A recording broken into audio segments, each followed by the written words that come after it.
Welcome to Sacred Cow Shipyards, where no ship is safe from being taken down to its nuts and bolts. I am told, by people who are more familiar with this concept than I am, that it is way too fucking calm around here!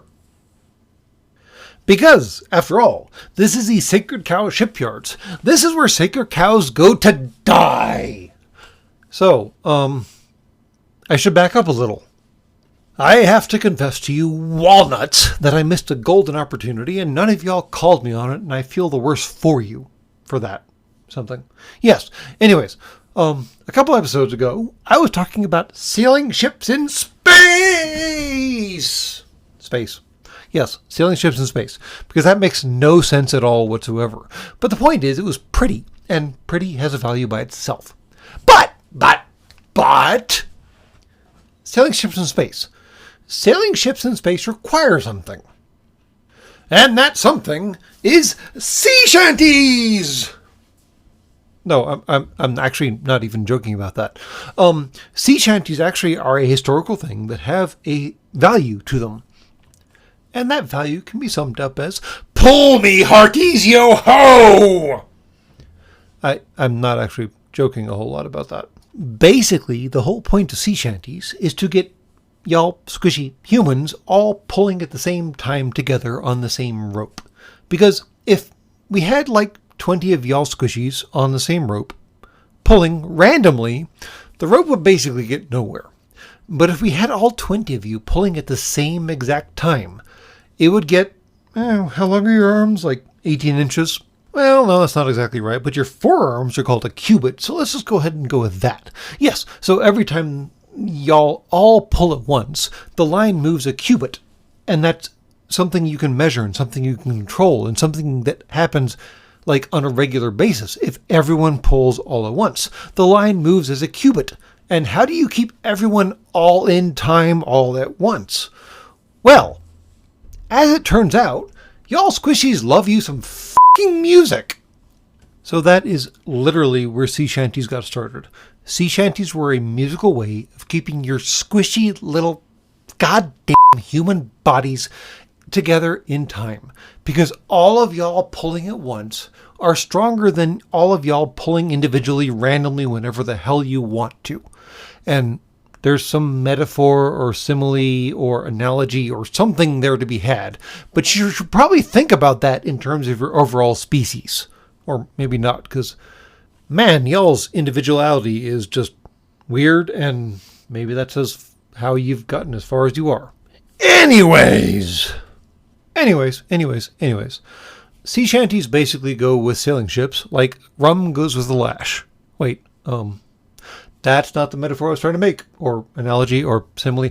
I always confuse these things. Y'all's language is just nightmarish. It doesn't actually matter.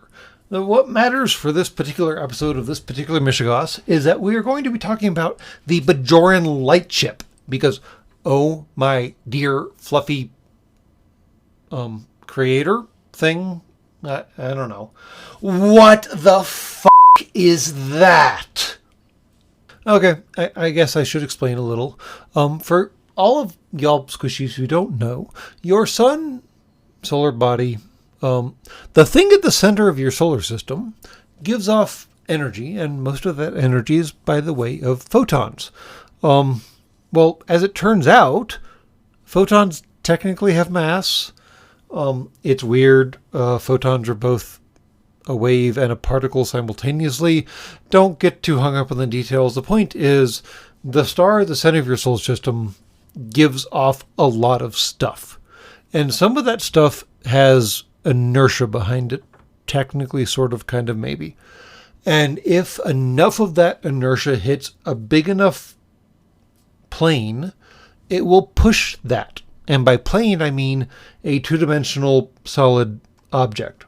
Like a plane. Like, it's 2 dimensions. Christ, did y'all fail geometry or something? It's a plane, not one of those stupid aeronautical flying vessels that are just so pathetic. I'm talking about a 2-dimensional plane. Anyways, think of this like a sailing vessel, if that'll help you backbirds understand it better. The wind, in this case, literally the wind, propels the ship across the ocean. Fine. Your sun, your star at the center of your solar system, is emitting wind. It's just solar wind. And if you have the right kind of vehicle, you can capture that solar wind and ride it somewhere. And that's kind of where the details get vague. Technically, those particles coming off your sun are moving at the speed of light, except they have like next to no mass.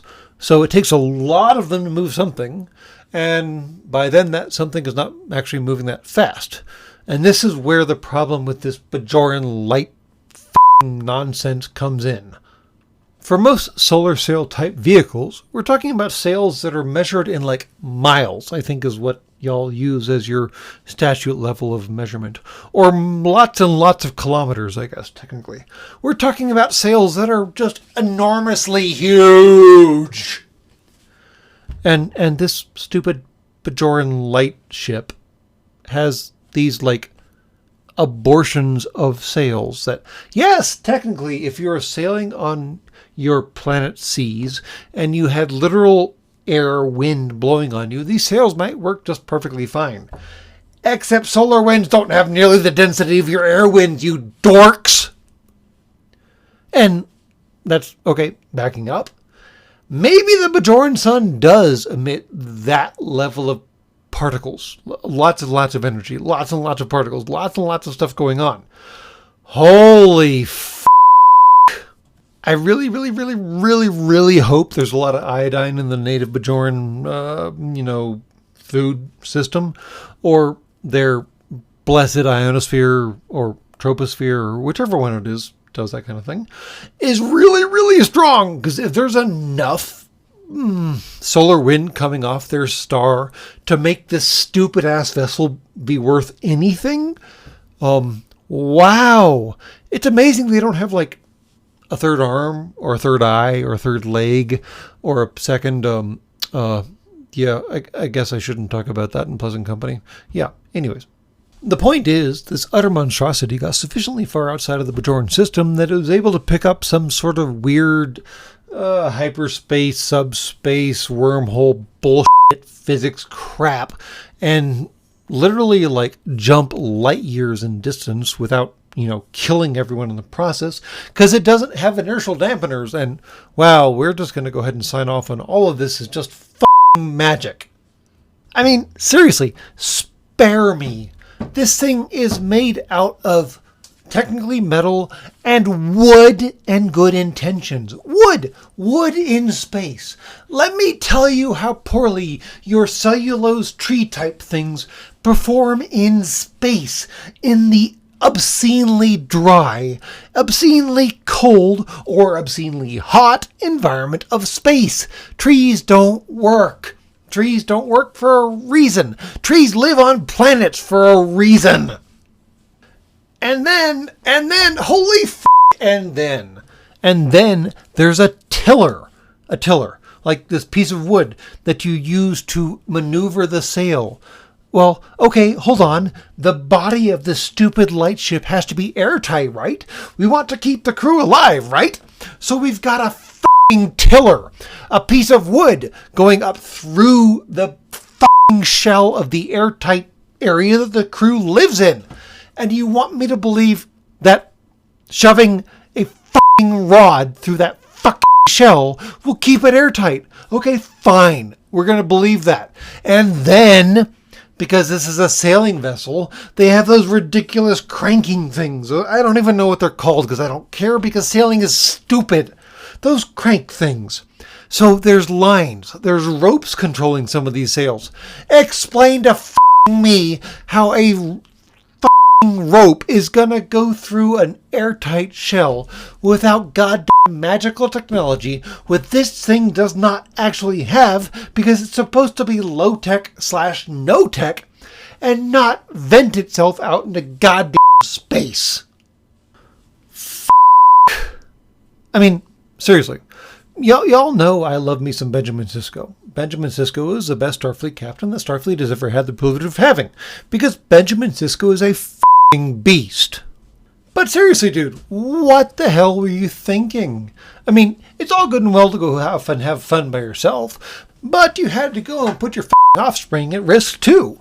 I mean, I don't understand this whole offspring concept, but seriously, dude, y'all squishy organics get really cranky by that kind of crap. So take it from someone who's carved way too many skeletons of y'all squishy organics out of way too many ships. Sailing vessels are for oceans, and not even that. I mean, seriously, what planet do you live on where you can't do better than a fucking sailing vessel? Do better! And that's all from Sacred Cow Shipyards.